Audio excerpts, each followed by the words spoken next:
Assalamualaikum warahmatullahi wabarakatuh.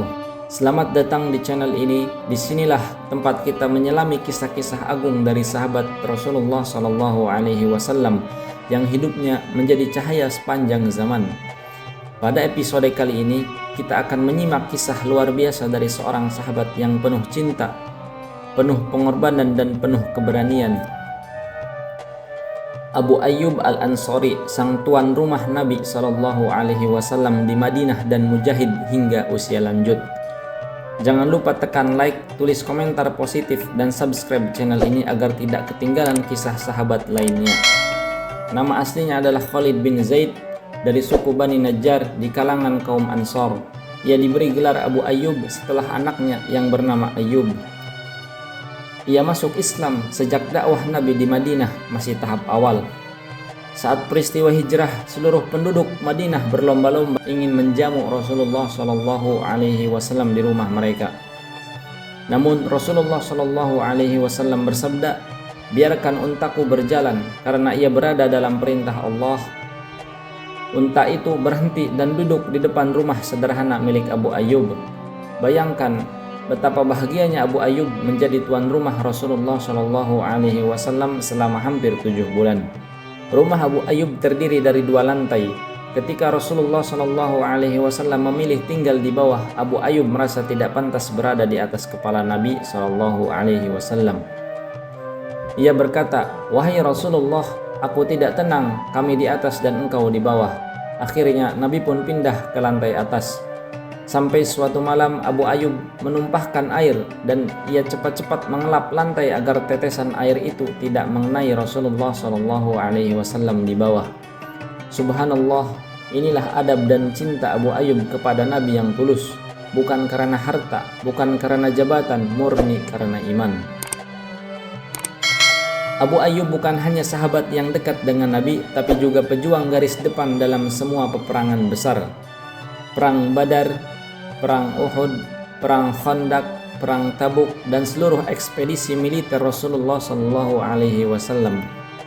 Setelah wafatnya Nabi, Abu Ayyub tetap aktif dalam jihad.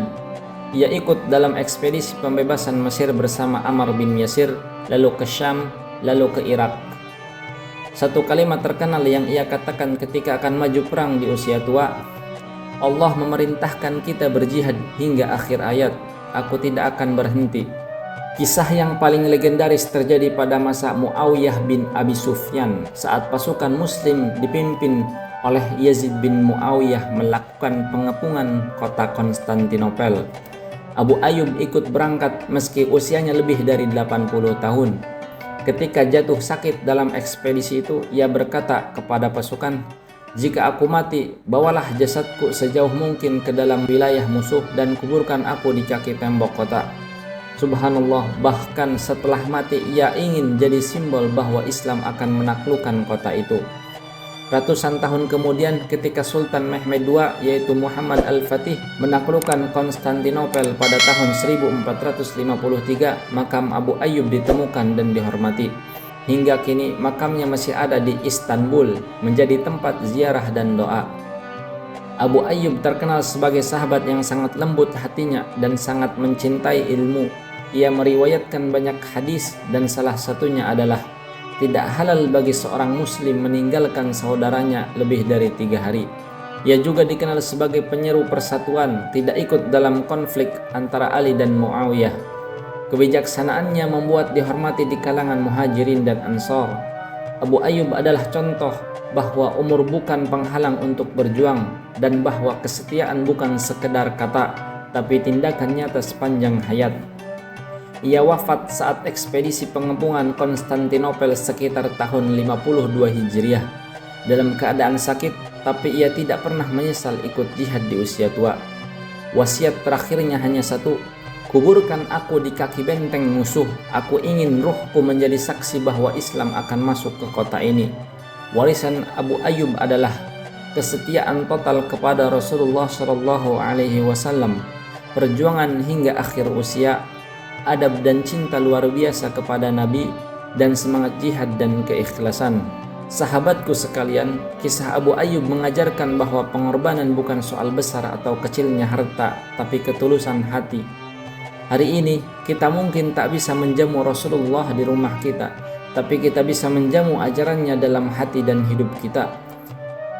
Apa pelajaran paling terkesan? Apa pelajaran paling berkesan yang kamu dapat dari kisah Abu Ayyub? Tulis di kolom komentar. Dan jangan lupa untuk like, komen, dan subscribe channel ini, dan aktifkan notifikasi agar kamu tidak ketinggalan video kisah sahabat lainnya. Sampai jumpa di kisah sahabat berikutnya. Wassalamualaikum warahmatullahi wabarakatuh.